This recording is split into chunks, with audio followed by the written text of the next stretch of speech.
وہ کہیں راز نہ اگل دے وہ نوجوان، اسے قتل کرنا پڑے گا۔ عورت نے منتیں کی، اس بیٹی نے کہا میرے محسن کو مارو گے، روئی، اور وہ کہنے لگا میں بادشاہ ہوں، میرا اپنا وقار ہے، میں اس کو چھوڑ نہیں سکتا۔ گرفتار کر لائے سپاہی، وقت طے ہو گیا سزا کا، اکیلے ایک کار کوٹری میں رکھا گیا، جو اس کے خاص اعتبار والے تھے ان کی ڈیوٹی لگائی۔ بادشاہ نے بلایا طالب علم، آیا، عورت کہنے لگی، بیٹی کہنے لگی ایک دفعہ تو بلاؤ نا، ایک سوال بس پردے میں رہ کے پوچھنا ہے، اور پھر جو آپ کا جی چاہے، میرے محسن کو مارنا تو ہے تو مرضی آپ کی۔ سامنے کھڑا کیا نوجوان، پردے کے پیچھے عورت کھڑی ہو گئی، بادشاہ بیچ بیٹھ گیا۔ بی بی کہنے لگی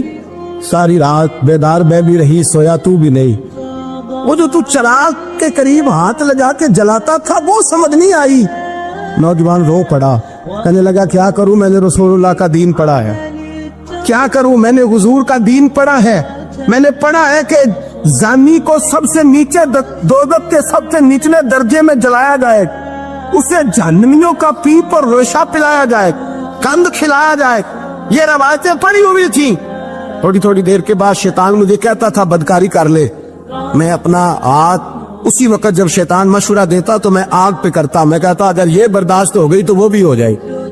جب ہاتھ جلتا تو میں سمجھ جاتا نہیں تجھ سے تو یہ نہیں برداشت ہوتی تو وہ کیسے ہوگی۔